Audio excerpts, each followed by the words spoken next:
how has AwesomeCon been? Here we are, the last day.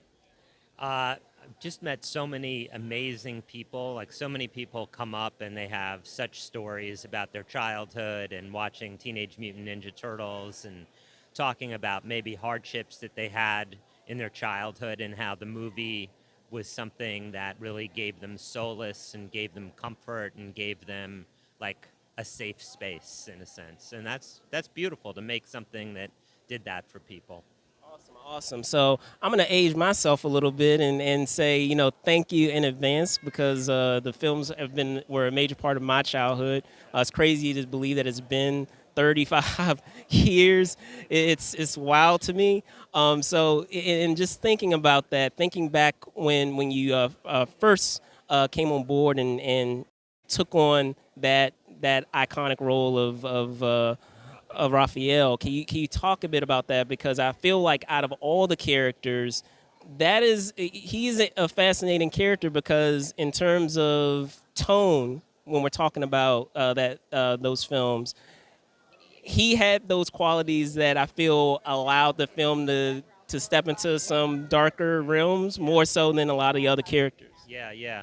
I mean, I grew up in Alphabet City, which is in New York. It's not really called that anymore, but it was the most dangerous part of New York City at the time, and it was just a very people were trying, walking down the streets, just trying to be like look tough at least, because it was such a violent area. It was also a beautiful and creative area. It was just wild. And so I saw like characters in my childhood and thought Raphael has some of that energy. And so I kind of drew from growing up in New York City and bringing that New York vibe into Raphael and also working in a 70-pound costume generated a lot of angst, and so I was able to transmute that into the role.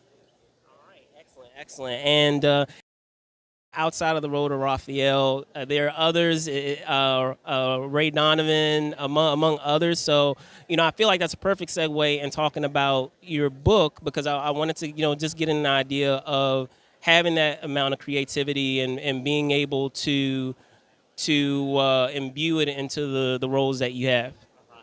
Yeah, the book is called Lose Your Mind: The Path to Creative Invincibility.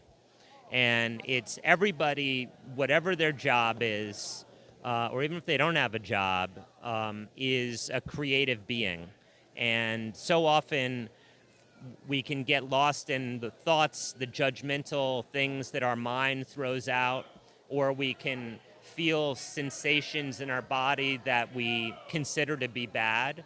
And this book undoes all of that. It teaches you how to get out of your mind so you can just play with what's in front of you and how to increase your tolerance for everything that you're feeling in your body.